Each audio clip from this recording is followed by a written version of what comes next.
Hola, ¿qué tal? Dios te bendiga. Este es tu programa Pan de Vida. Y como cada domingo nos reunimos en este lugar a compartir la palabra y transmitimos a través de las redes sociales y a través de la televisión este mensaje. Esperamos que sea de bendición y de edificación para tu vida. He estado compartiendo acerca de una generación de fe. Hablábamos de la generación de conquista, pero he estado compartiendo de la importancia de la fe. Y veíamos en Josué capítulo 6, versículos 1 y 2, que la escritura dice: pero Jericó estaba cerrada, bien cerrada, a causa de los hijos de Israel, nadie entraba ni salía. Mas Jehová dijo a Josué: mira, yo he entregado en tu mano a Jericó y a su rey con sus varones de guerra. Era un asunto donde Josué tenía que creer. Era un asunto donde Josué tenía que confiar en lo que Dios le estaba diciendo. Era un asunto donde Josué ya estaba en un nivel de fe donde lo que el Señor le decía, él tenía que creerlo. Como veremos más adelante, el asunto era que tenían que darle vueltas a esa ciudad amurallada, una vuelta diaria, y el séptimo día darle 7 vueltas y creer que esos muros iban a caer. Y era un asunto de creer, era un asunto de confiar. Y tú solamente puedes creer y confiar en alguien en quien conoces. Hablo de confiar plenamente. Hablo de creer sin reservas cuando conoces a alguien plenamente. Entonces vemos que Josué tenía un nivel de fe extraordinario, porque la palabra que el Señor le dijo: mira, esta tierra ya es tuya. Esta tierra ya se las entregué a ustedes y a los hijos de Israel. Ustedes tienen que tomarla, ustedes tienen que creerlo. Yo les he entregado esta ciudad junto con su rey y con todos los hombres de guerra. Y la Biblia está llena de promesas. La Biblia está llena de versículos que nos muestran planes de Dios para nuestra vida. Cuando usted y yo la leemos, ese libro deja de ser un libro de historia y se convierte en un libro espiritual, a través del cual Dios te puede hablar. Dios habla a tu espíritu, pero en eso que Dios te habla, tu mente o tu alma empieza a razonar, empieza a justificar, empieza a poner pretextos o argumentos que impiden que tu fe pueda entrar en acción. Veíamos que había 2 enemigos de la fe y uno de ellos es la incredulidad. Diga conmigo, la incredulidad. Y la incredulidad significa la imposibilidad o reserva que tiene una persona para creer algo que no ve o que no está demostrado, aunque esté aceptado o consensuado por la mayoría. Esa es la incredulidad. Como decir: ¿cómo que dándole vueltas a Jericó los muros van a caer? ¿Cómo que darle una vuelta diariamente finalmente esto va a caer? No, hombre, ¿cómo crees? Estás loco. Eso es incredulidad. A veces Dios nos pide que hagamos cosas y se levantan pensamientos de incredulidad, donde decimos: no creo. Lo he intentado muchas veces. He tocado muchas veces la puerta. He metido muchas veces la solicitud de empleo. He metido cotizaciones de mi empresa y no funciona. Ya estoy a punto de renunciar. Así estaba Simón una noche con sus amigos tratando de pescar toda la noche. Y era un experto pescador. Estaba en su área de trabajo, de influencia, de experiencia, y toda la noche estuvo tratando de pescar y nada sacó. Y en la mañana, cuando ya estaba lavando las redes, el Señor le pidió la barca y empezó a compartir desde la barca. Y después de compartir desde la barca, seguramente Simón estaba ahí cerca escuchando. Y después de escuchar a Jesús, Jesús le dijo: hey, boguen mar adentro y echen nuevamente la red. Él tenía una buena justificación para no hacerlo. Él le dijo: Señor, toda la noche lo intentamos. O sea, yo aquí traigo un argumento. El argumento es que ya lo hice y no se pudo. Pero ahora tú me estás diciendo que lo haga y en tu palabra voy a echar la red. Él superó esa incredulidad, él superó ese argumento que se levantó en su mente, se dispuso a ir mar adentro, echó la red y sacó una pesca extraordinaria que no solamente lo bendijo a él, sino a todos los pescadores que se quedaron en la orilla. A causa de que tú y yo escuchemos con atención al Señor, los argumentos se van a derribar. Vamos a bogar mar adentro, vamos a echar la red y vamos a tener una pesca tan extraordinaria que la bendición no solamente será para nosotros, sino para nuestra familia, para nuestros vecinos, para nuestros amigos, para todos aquellos que vean que estamos teniendo una bendición de parte del Señor. Alguien dice amén. Alguien en esta semana va a bogar mar adentro, va a echar la red y va a haber una pesca como nunca antes lo había visto. El otro enemigo es la poca fe. Porque la incredulidad es decir, no se puede. La incredulidad es decir, estás loco. Eso es imposible. Pero la poca fe podemos aplicarla al hecho de poner nuestra mirada en pequeñas cosas que demandan poco esfuerzo por creer o que no sabemos de lo que es capaz de hacer nuestro Señor. Una cosa es que no creo que se pueda hacer, por otra la otra cosa es la poca fe. Es como decir, pues aquí estamos bien, hombre. ¿Para qué conquistar Jericó? Aquí tenemos maná, sin esforzarnos. Me levanto cada mañana y recojo el maná y de eso como. ¿Para qué esforzarnos en meternos a esa tierra de Canaán?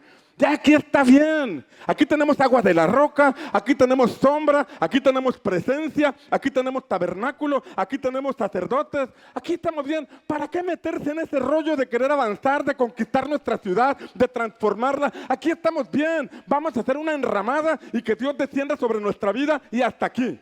Pero solamente aquellos que están seguros que lo que el cielo quiere hacer en esta ciudad, que significa hacer algo trascendental, aquellos que están diciendo, mi Dios me salvó, pero no solamente me puede salvar a mí, también va a salvar a mi familia, va a salvar a mis vecinos, va a salvar a todos los habitantes que viven en mi colonia. Dios va a transformar esta ciudad y va a hacer algo trascendente. Esos hombres y estas mujeres se van a levantar y van a participar porque están creyéndole a Dios por cosas grandes y extraordinarias. Alguien tiene que decir amén. Y estos que lo creen van a ver cómo sus generaciones reciben un legado de bendición. Mi Dios hace cosas grandes. Y si mi Dios hace cosas grandes, ¿por qué le voy a creer por cosas pequeñas? Ese pueblo pudo quedarse ahí. ¿Para qué tanto, hombre? Vamos a morir, nos vamos a ir. Ya estamos grandes, ya no queremos. Imagínate que ese pretexto hubiera puesto a Abraham. Abraham tenía 75 años. A los 75 años ya cualquiera está haciendo su herencia. Le voy a dejar el colchón viejo a mi nieto. Le voy a dejar la bicicleta sin llantas a mi nieta. Le voy a dejar mis dientes postizos, mi puente a mi yerno porque me cae mal. Y empiezas a hacer una lista de cosas para jubilarte en esta vida. Pero aquellos que creen que mi Dios hace cosas grandes, que no se fijan en su edad, no se fijan en su físico, no se fijan en las circunstancias, dicen, si estoy en esta tierra es porque mi Padre todavía tiene cosas grandes que hacer a través de mi vida. ¿Alguien lo cree?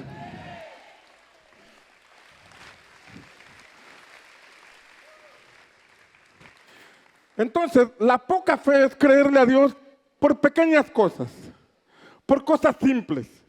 Ya tengo mi empleo, ya tengo mi trabajo, ya tengo mi casita, ya tengo mi bicicleta. Ahí está bien. ¿Para qué ir a Canaán? ¿Para qué eso del desarrollo?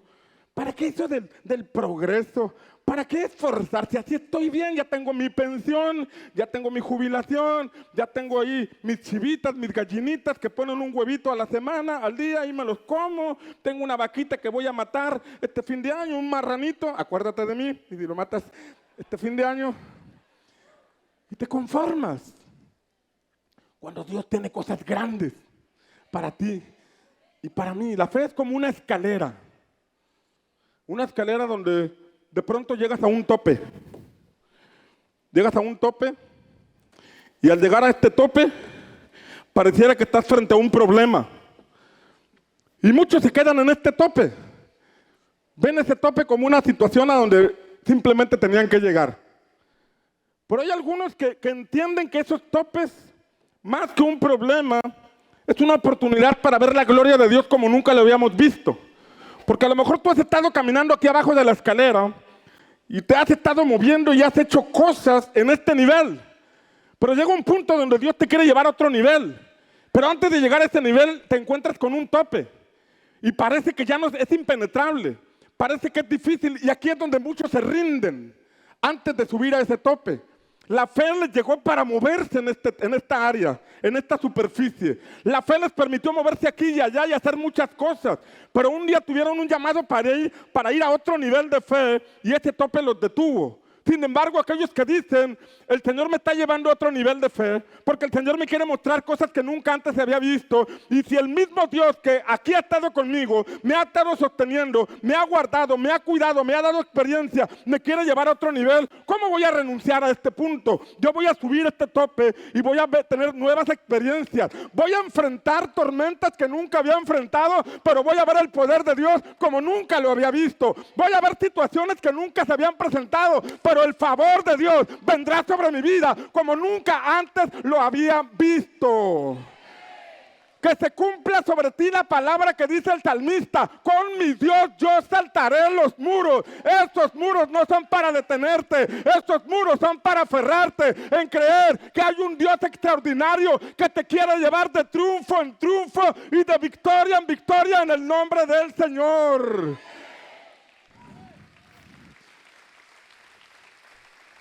Alguien de aquí va a ver en el 2020 cosas grandes y extraordinarias como nunca lo habías visto.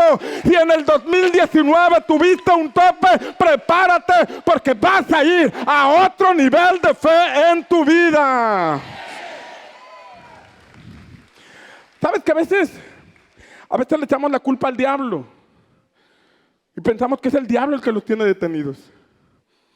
Y pensamos que es el diablo el que no quiere que avancemos. Y le hacemos como decía aquella hermanita recién convertida, que en medio del problema decía: mugre diablo joto, me tiene detenido. No era de Pan de Vida esa hermana, no vaya a pensar que... Pero pensamos que es el diablo. Ay, es que el diablo me trae en problemas. Y es que el diablo... En Mateo capítulo 14, leemos que en cierta ocasión Jesús dice que a la cuarta vigilia de la noche Jesús vino a ellos andando sobre el mar. Y los discípulos, viéndole andar sobre el mar, se turbaron y decían: es un fantasma. ¿Qué decían? Vamos, grítelo fuerte y diga: es un fantasma. Pero hágalo como si verdaderamente se estuviera espantando. Dígalo, 1, 2, 3. ¿Pero quién era? Era Jesús. Pero ellos gritaron pavorosamente: ¡es un fantasma! Pero era Jesús. Y Jesús venía a ellos andando sobre el mar. Y los discípulos, viéndole andar sobre el mar, se turbaron y decían: es un fantasma. Y de miedo se pusieron a gritar. ¿Cómo se pusieron? A ver, póngase a gritar. Pero hágalo como si hubiera visto un gato negro en la sala de su casa en la noche. O un ratón, a ver, un ratón. Si hubiera visto un ratón, ¿cómo hubiera gritado?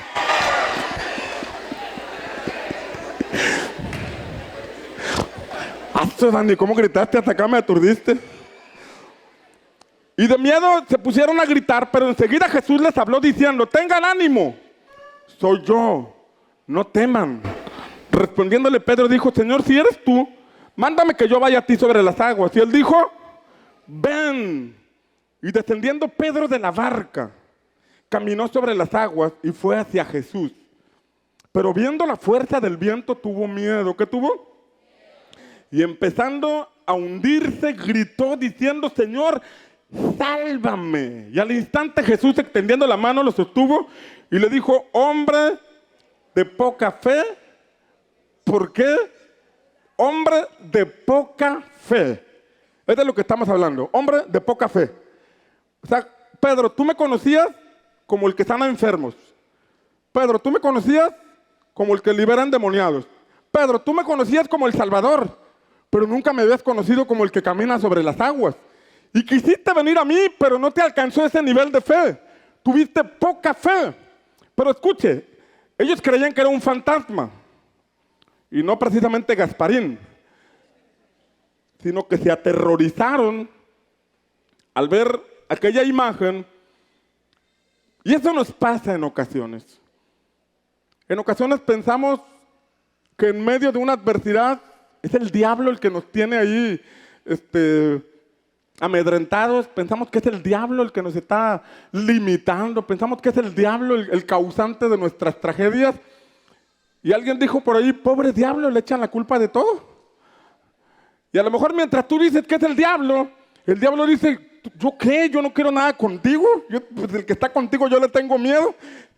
Y tú echándole la culpa al diablo. Yo creo que por eso le llaman diablo a la herramienta que usan para cargar las cosas. Porque todo le queremos cargar al diablo cuando en realidad no es el diablo. Y cuando digo diablo no me refiero a tu suegra, ¿verdad? Sino me refiero a circunstancias que a veces se presentan o se levantan. Deuteronomio capítulo 8, versículos 2 al 5 dice, y te acordarás de todo el camino, eso se lo dijo el Señor a la generación de Josué por medio de Moisés, justo antes de entrar a la tierra de Canaán. O sea, ya cuando estaban por entrar a la temporada de conquista de las promesas que Dios tenía para ellos. Si tú estás por ver esa temporada, entonces esa palabra es para ti. ¿Alguien dice amén? Te acordarás de todo el camino por donde el Señor tu Dios te ha traído. ¿Quién lo trajo por ahí? ¿Quién lo llevó por el desierto? El Señor. No fue el diablo, fue el Señor. Dios los llevó por el desierto. No fue el diablo. Diga conmigo, no fue el diablo, fue el Señor. Dice, durante estos 40 años, para humillarte, probándote a fin de saber lo que había en tu corazón, si guardarías o no sus mandamientos, y te humilló, y te hizo tener hambre, y te alimentó con el maná que no conocías, ni tus padres habían conocido, para hacerte entender que el hombre no solo vive de pan, sino que vive de todo lo que procede de la boca del Señor. Tu ropa no se gastó sobre ti, ni se hinchó tu pie durante estos 40 años. Por tanto, debes comprender en tu corazón que el Señor tu Dios ¿te estaba qué? Disciplinando. Así como un hombre disciplina a su hijo. 4 cositas vemos en este pasaje. En primer lugar, Dios los trajo por el desierto. Dios los llevó por aquel lugar. Escuche, Lucas capítulo 4 dice que Jesús fue llevado por el Espíritu al desierto para ser probado. No lo llevó el diablo, lo llevó el Espíritu Santo. No lo llevó el diablo, lo llevó el Señor. ¿Sabes que durante toda nuestra vida el diablo nos pudo haber puesto una correteada, una zarandeada? El diablo te robó, el diablo te hirió, el diablo te lastimó, pero un día viniste a Jesús. Jesús te sanó, Jesús te salvó, Jesús te llenó de su Espíritu Santo, pero ahora te tiene que quitar el miedo al diablo. Porque el que antes te azorrilló, ahora tú lo puedes azorrillar mediante el poder del Espíritu Santo. De manera que cuando enfrentas una circunstancia, es para que tú te des cuenta que ya no eres la misma persona de antes. Es para que te des cuenta que el que antes te hacía correr, ahora tú lo haces correr en el nombre del Señor. Es para que te des cuenta que el que antes te tenía pisado, que te tenía humillado, ahora tú lo tienes debajo de los pies de nuestro Señor Jesucristo. ¿Alguien dice amén? Pero eso se da uno cuenta en la batalla. Te pasa el Señor por el desierto para que te des cuenta lo que hay dentro de ti. Para que puedas sacar el potencial de fe. Porque potencial de fe significa que hay una fe que no ha sido manifestada. Hay una fe que no ha sido revelada. Hay una fe que todavía no ha sido expresada, pero que el Señor ya puso dentro de ti. Y mientras sigas en el ámbito de la poca fe, hay cosas que no podrás alcanzar, pero Dios te mete al desierto. Dios como Padre te conduce y no te va a dejar solo. En vez de llorar por el problema, alaba al Señor en el problema. En vez de quejarte en el problema, danza al Señor en el problema. Danza al Señor en el desierto, porque tienes que estar seguro que así como dice este pasaje, que el Señor los llevaba como padre a hijo, el Padre nunca te va a abandonar en el desierto. Simplemente pasarás por ahí y llegarás a la mejor temporada de tu vida en esta tierra. Si tú lo crees, tienes que decir amén.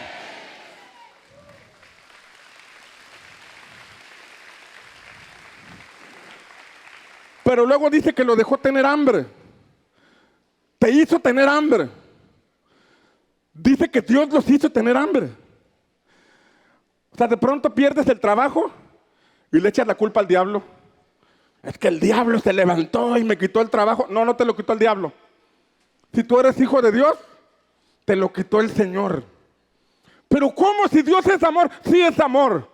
Pero no te quiere tener allá papachadito con un empleo simple. Te quitó ese trabajo porque eso no es lo mejor que tenía para tu vida. Ese trabajo te impedía servir al Señor. Ese trabajo te impedía pasar tiempo con tu familia. Ese trabajo no era el propósito final de Dios para tu vida. Él puso un potencial dentro de ti. Ha puesto talentos y dones en tus manos. Te tiene que sacar de Egipto para que dejes de trabajar para Faraón y pongas tu propia empresa y te desarrolles de acuerdo al plan de Dios y con la bendición del Señor que reposa sobre tu vida. ¿Alguien está aquí conmigo? ¿Alguien lo recibe en el nombre del Señor? Entonces, de pronto, si pierdes un trabajo, es porque Dios tiene algo mejor para tu vida. Si pierdes un trabajo, es que ese no era el propósito de Dios para ti. Para ti hay algo mayor. Para ti hay algo extraordinario. Para ti hay un plan perfecto de parte del Padre, pero tú tienes que creerlo. Tienes que enfrentar esos desafíos y avanzar en el nombre del Señor. La tercera cosa que dice aquí es que dice que el Señor los hizo tener hambre para hacerte entender. Escuche, dice este pasaje, para hacerte entender. O sea, para que comprendieras, para que te dieras cuenta. Esto me habla de que a veces tenemos cierta comprensión acerca de Dios. A veces nuestra comprensión puede ser que debemos estar encerrados todos los días de la semana en una iglesia, que tenemos que estar encerrados todos los días de la semana en una congregación esperando que Cristo venga. A veces creemos que no debemos ir al mundo a trabajar porque el mundo está perdido. A veces creemos que las tinieblas nos van a invadir y van a acabar con nosotros, cuando en realidad nuestra comprensión de Dios es poca. Porque Dios es tan grande que nos protege en medio de las tinieblas. Dios es tan grande que nos puede guardar aunque andemos en valle de sombra de muerte. Dios es tan grande que aunque estamos en un mundo lleno de tinieblas, la luz del Señor resplandece sobre nosotros y el maligno no nos toca. ¿Alguien dice amén? El maligno no nos toca. Pero hay ocasiones en que nosotros tenemos que caer en esta comprensión. Dice este pasaje, para hacerte entender, para que comprendieras, para que abrieras tus ojos y supieras que no solo de pan vas a vivir, que no solo vas a vivir en esta tierra por un empleo que te alimente. No solamente vas a vivir en esta tierra por un empleo que te dé para pagar la renta. No solamente vas a vivir en esta tierra por un empleo que simplemente te permita ir al cine una vez a la semana. Tú no estás en esta tierra simplemente para trabajar. Hay que trabajar, pero la razón por la que Dios nos da vida va mucho más allá que un empleo después del cual trabajas 35 años y te jubilas. No, mi Dios te hizo por un propósito mayor y extraordinario. ¿Alguien lo cree? La cuarta cosa que viene aquí, dice la Escritura, que Dios te estaba disciplinando. Diga conmigo, disciplinando. Como un padre, como un hombre, disciplina a su hijo. Disciplinar tiene que ver con formar disciplinas. ¿Qué pasa cuando pasas por un desierto? ¿Qué pasa cuando atraviesas necesidades? De pronto las ideas empiezan a llegar. De pronto te levantas más temprano. Antes, como ahí vivías en casa con tus papás, te daban de comer, te daban todo, no tenías ninguna preocupación, pero de pronto las cosas cambiaron y ahora vas a tener que levantarte temprano. Vas a tener que ser más ordenado, vas a tener que cerrar un poco de tiempo el Facebook, el Instagram y empezar a aprovechar el tiempo. De esa manera es como a veces entendemos, es como Dios nos mete en disciplina para tener un ordenamiento, para trabajar en la excelencia, porque de pronto empiezas a trabajar en un lugar y te das cuenta que te piden resultados, te das cuenta que te piden excelencia, te das cuenta que te piden una serie de cosas que de pronto no estabas acostumbrado a hacer. Y Dios te pasa por un desierto para formarte en disciplina, para que seas más puntual, para que seas más ordenado, para que seas más disciplinado, porque lo que Dios quiere soltar sobre tu vida, tal vez en este momento no estás preparado para recibirlo, pero en la medida que te vas siendo disciplinado, te vas formando en carácter, te vas formando en responsabilidad, te vas formando en disciplina, entonces se cumple lo que Gálatas capítulo 4 dice, que cuando el padre ve que el hijo está maduro, entonces suelta sobre él su herencia. La Biblia dice que si tú ya tienes a Cristo, ya eres heredero de Dios y coheredero con Cristo, pero es hasta que el Padre te ve maduro y en la estatura que Él necesita, cuando suelta sobre ti el Canaán que tenía preparado para tu vida. Y yo por aquí puedo ver a personas que han atravesado el desierto, personas que han madurado en la fe, personas que han mostrado responsabilidad y compromiso, que están listos para que este año 2020, la visión de Dios se aclare sobre tu vida, el panorama sea más claro, puedas caminar con pasos acertados y puedas alcanzar el Canaán que Dios tiene para tu vida. El que lo crea diga amén.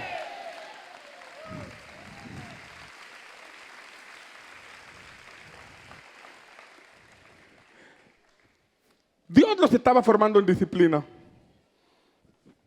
Volviendo con Jesús y sus discípulos en la barca, Jesús les dijo, no teman, soy yo.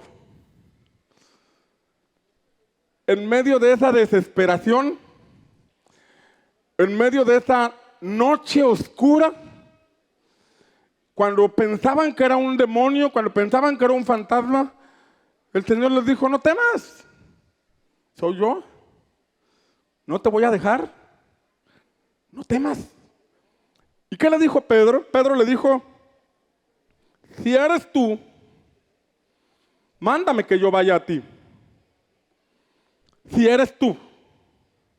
Mientras todos estaban desesperados gritando, mientras todos estaban atribulados pensando que era el diablo, hubo un hombre que fue más entendido y dijo, si eres tú, Señor, no logro ver con claridad, pero si eres tú, dame una palabra. No logro ver con claridad, pero si eres tú, manda que yo vaya a ti sobre las aguas. Créeme que hay momentos en donde el panorama no se ve tan claro, porque de pronto hay cosas que el Señor te lleva a hacer que nunca antes habías hecho. Tal vez nuestro conocimiento de Dios cayó en el punto de solo la salvación. Y eso es algo extraordinario. Ser salvos, recibir perdón de pecados, nueva vida, vida eterna. ¿Cuántos de aquí tienen a Cristo en su corazón? Esto es algo extraordinario. Yo recuerdo el 8 de octubre del 95, tenía 12 años de edad. Esa experiencia me marcó. Esa experiencia con el Espíritu dejó de ser doctrina, dejó de ser conocimiento en la mente para convertirse en una experiencia con Dios, donde recibí salvación. Pero hasta allí mi nivel de fe fue para salvación. En el camino he ido conociendo a Dios en otras facetas, en otras áreas, porque Él es el omnipotente, el que todo lo puede. No solamente me puede salvar, sino que también nos restaura, nos conduce a una tierra completamente diferente. Yo recuerdo cuando íbamos a entrar a la televisión, que era algo nuevo para nosotros, era un paso de saltar de la barca para caminar sobre las aguas que nunca habíamos hecho y que de manera natural y lógica no se podía hacer porque el número de personas que asistían a la iglesia y las ofrendas que ingresaban no daban para poder pagar la televisión. Estoy hablando del año 2009, hace 10 años, ya tenemos 10 años en televisión. Y en la ciudad no había ningún programa de televisión cristiano. O sea, no habíamos visto esa faceta de creer en un Dios que podía proveer para la televisión. Y recuerdo que cuando íbamos a firmar el contrato, yo estaba con la incertidumbre. ¿Y qué tal si no es de Dios? ¿Qué tal si es el diablo que quiere que me meta a la televisión para luego no tener para pagar y avergonzarme? Y estaba ahí con la lucha como los discípulos. ¿Es un fantasma? ¿Será un fantasma? ¿Será el diablo que quiere avergonzarme? Y yo estaba en un dilema. Me entró el espíritu de la chimoltrufia, que cuando no decía una cosa decía otra, que sí, que no, que sí, que no. Y que me voy a la palabra, me voy a la escritura para consultar el horóscopo, para consultar una palabra y pedirle confirmación al Señor. Y recuerdo que leí un pasaje de Romanos en una versión que decía lo siguiente. Decía, las ramas originales seguirían en el árbol. También a ti te cortaré si te falta fe. Cuando leí eso dije, no, sí Señor, yo sí creía, nada más solo quería comprobar. Pero fue un momento de incertidumbre. ¿Será de Dios o no será de Dios? ¿Será que el Señor quiere que ponga esta empresa? ¿Será que el Señor quiere que pongas esa oficina? ¿Será que el Señor quiere que compres esa maquinaria, esa herramienta? ¿Será que el Señor te quiere sacar de ese trabajo para que pongas tu empresa? Y de pronto está el dilema, porque hasta ahorita la fe que tienes en Él te ha ayudado para vivir. La fe que tienes en Él te ha ayudado para que lleves el pan a tu casa. Hasta aquí el Señor te ha ayudado, puedes decir Ebenezer, hasta aquí Dios ha sido bueno. Pero cuando Samuel dijo Ebenezer, hasta aquí el Señor nos ha ayudado, no quiere decir que hasta ahí el poder de Dios se manifestó en Israel, sino que vino una manifestación mayor de Dios sobre el pueblo de Israel. Y si tú hoy puedes decir igual que Samuel, Ebenezer, hasta aquí Dios ha sido bueno, pero lo que viene es extraordinario, lo que viene es mayor, lo que viene es trascendente, entonces el Señor te va a conducir a esa nueva temporada donde vas a ver cosas que nunca habías visto, pero verás el favor y el respaldo de Dios sobre tu vida. Hace 10 años que firmamos ese contrato. Y después de vencer al espíritu de la chimoltrufia, firmamos y hasta hoy Dios ha sido fiel. No solamente entramos con media hora en la programación, sino que nos abrieron Televisa, nos dieron Sky a nivel nacional. Dios ha sido bueno. Cuando tú le crees, Él te lleva mucho más allá de lo que tú podrías creer o entender por el poder del Espíritu Santo que actúa a favor de los que creen, dice la palabra. ¿Cuántos de aquí creen? Si tú lo crees, lo vas a ver en el nombre poderoso de Jesús.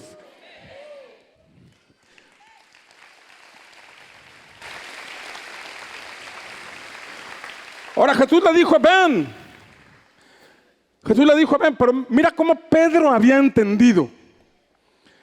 Porque Pedro pudo haberse aventado, como el Borras, ¿no? Y se aventarse. Pero no se aventó. Pedro dijo, Señor, si eres tú, dame la palabra para ir. Dame la palabra. Pedro estaba diciendo, no quiero caminar en mis emociones. Porque de pronto las emociones pueden llevarnos a hacer cosas que no provienen del Señor, a dar palabras proféticas que en realidad Dios no ha dado. Pero en la emoción alguien se puede mover y de pronto, ¡pum!, equivocarse. Por eso Pedro le dijo a Jesús, si eres tú, dame la palabra para ir.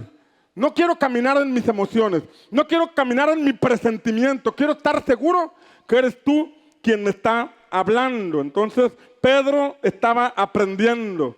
Pedro sabía que necesitaba una palabra de parte del Señor. Y dice la Escritura que Pedro bajó de la barca y caminó sobre las aguas. Yo quiero que usted vea este momento. Este momento extraordinario. Yo me lo imagino aquí en la barca, ¿no? Esta es la barca. Y ahí las aguas. Y estar en la barca es comodidad. En la barca había 12 discípulos. Y nada más Pedro fue el que dijo, Señor, si eres tú. Los otros seguían llorando. Los otros seguían gritando. Los otros seguían atemorizados. Tal vez Pedro iba a pan de vida. Por eso dijo, Señor, si eres tú, dime la palabra y yo me aviento. O sea, nunca te había visto en la faceta de caminar sobre las aguas. Vi cómo multiplicaste el pan. Vi cómo sanaste al leproso. Vi cómo resucitaste a Lázaro. Pero esta etapa yo no la había visto. Pero si eres tú, yo quiero caminar como tú lo haces. Quiero que mi fe crezca. Porque sé que solo tú lo puedes hacer.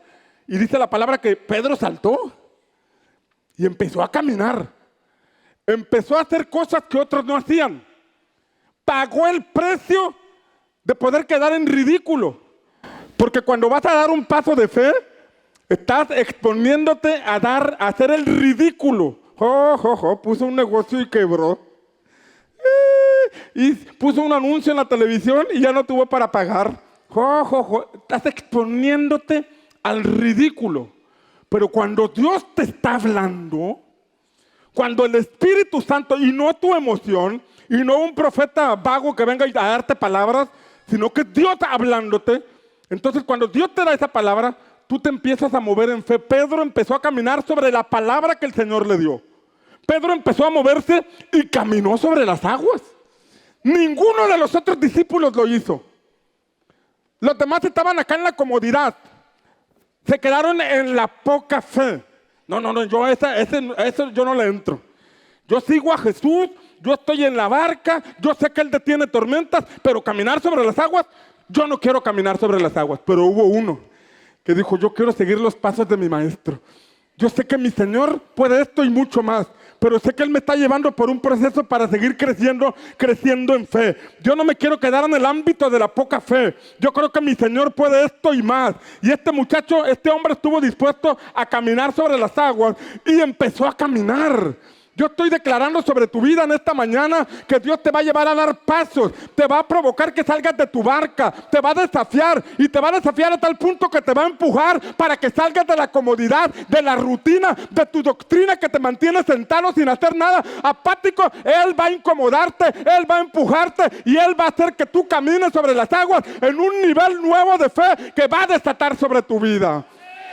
Alguien tiene que recibirlo en el nombre del Señor. Este año que viene vas a recibir una nueva impartición de fe. El Señor te va a desafiar. El Señor te va a sacar de tu comodidad y vas a ver la gloria del Señor venir sobre ti. Caminó sobre las aguas. Hizo algo que nunca había hecho. Hizo algo que ningún otro se atrevió a hacer. Que el Señor ponga en ti sueños que nadie ha tenido.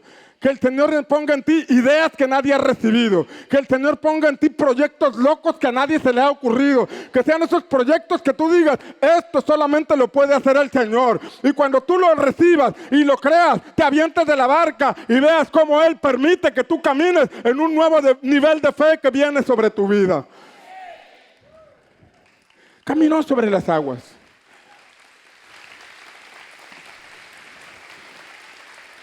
Pero escuche, dice que después, si él caminó viendo a Jesús, quiere decir que su mirada estaba en él. Tengo la palabra y estoy viendo al Señor, porque dice que iba hacia Jesús. ¿Hacia dónde iba? Porque Jesús le dijo, ven. En ese sentido, Simón venía hacia Jesús, caminando sobre las aguas, pero de pronto empezó a ver los vientos. De pronto empezó a ver que el viento soplaba fuerte, dejó de mirar a Jesús y puso su mirada en el problema, puso su mirada en el viento, puso su mirada en esa situación. Ahora escuche, ¿usted puede ver el viento? Pero él se puso a ver el viento, y cuando se puso a ver el viento, él empezó a hundirse. Déjeme decirle algo, en el ámbito de la fe, nosotros estamos creyendo por cosas que aún no son. En el ámbito de la fe, usted está teniendo la certeza de lo que aún no ve. Pero está la otra parte de los vientos. Los vientos, aunque usted no los ve, es la forma de imaginarnos un cuadro negativo. Porque la fe en Jesús es una fe positiva, pero la fe en los problemas es una fe negativa. Es una fe a la inversa. Y a veces tenemos en nuestra mente una mayor concepción de los problemas que del poder de Dios. Le damos más valor a las circunstancias que al poder del Señor. A veces creemos que nuestro problema es tan grande. A veces pensamos que nuestra necesidad sobrepasa nuestras capacidades. Y déjame decirte que sí, que eso sobrepasa tus capacidades. Pero es ahí donde tú debes tener un mayor nivel de fe. Es donde tu fe tiene que crecer y dejar de ser poca fe para creer que aquel que todo lo puede no tendrá dificultad para esta situación que estás viviendo. Ese problema es nada nada en las manos del Señor. Esa necesidad es nada en manos del Señor. Esa puerta que te ha detenido es nada en manos del Señor. En medio del problema, no mires el viento, pon tu mirada en el Señor, en Jesús, el autor y consumador de nuestra fe. Deja de ver el problema y mira a Jesús. En una restauración matrimonial, cuando tú pones tu mirada en la persona, es que no cambia, es que sigue siendo el mismo, es que es un corajudo, es que no suple la necesidad. Tú estás mirando el viento en lugar de mirar a Jesús. Pero si tú miras a Jesús, en lugar de ver el problema en tu matrimonio, tú vas a caminar sobre las aguas. Nada te va a detener. Los vientos no te van a tumbar. Y vas a ver el favor de Dios venir sobre tu matrimonio, sobre tu casa, en el nombre del Señor. ¿Alguien dice amén? Tal vez tu incapacidad es poder encontrar trabajo porque no tienes ni secundaria. Entonces es que me dan puros empleos simples porque nada más tengo secundaria. No te preocupes. No pongas tu mirada en tus capacidades, en tus estudios. Pon tu mirada en el Señor, porque en tus manos hay talentos, en tus manos hay dones, hay cosas que tú sabes hacer, las vas a habilitar, las vas a emprender y vas a ver cómo el Señor prospera el trabajo de tus manos. Vas a poner una empresa, le vas a dar trabajo a personas que sí estudiaron, que sí se capacitaron, porque aunque ellos estudiaron, sobre ti reposa la bendición y el favor del Señor. ¿Alguien dice amén? Ahora, no te estoy animando a que dejes el estudio. Estudia, capacítate, prepárate. Pero si ya pasó la edad, ya estás casado y tienes familia y no estudiaste, no te preocupes. Tienes un Padre que es el dueño de la plata y del oro, que es el dueño de esta tierra, y Él puede favorecerte, Él puede prosperarte, Él puede bendecirte. Poca fe. Ahora escuche. Cuando Pedro se estaba hundiendo, el Señor extendió la mano y lo levantó. Escuche, cuando Pedro se estaba hundiendo porque dejó de ver a Jesús, se puso a ver el viento, el Señor extendió la mano y lo levantó. Ven para acá. Ahí está. Imagínese que mi hermano se está hundiendo. Ahora vea este cuadro, o sea, dejó de ver al Señor. Voy a ponerme el saco de Jesús. Y se puso a ver el viento y se estaba hundiendo. ¿Qué dijo Jesús? Ándale, eso te pasa por protagonista. Ándale, eso te pasa por chiflado. Ándale, eso te pasa por creer que tenías que salirte de la barca. Ándale, eso te pasa por creerte empresario. Ándale, eso te pasa por creerte profesionista. ¿Le dijo eso Jesús? Dice que extendió su mano y lo levantó. Jesús no va a dejar que tú te hundas. Si tú das pasos de fe creyendo en Jesús y basándote en su palabra, Él no va a dejar que tú te hundas. Él no te va a dejar morir. Estar hundiéndose fue entrar bajo presión. De pronto vas a estar bajo presión, pero es bajo presión donde un nuevo nivel de fe va a surgir sobre tu vida.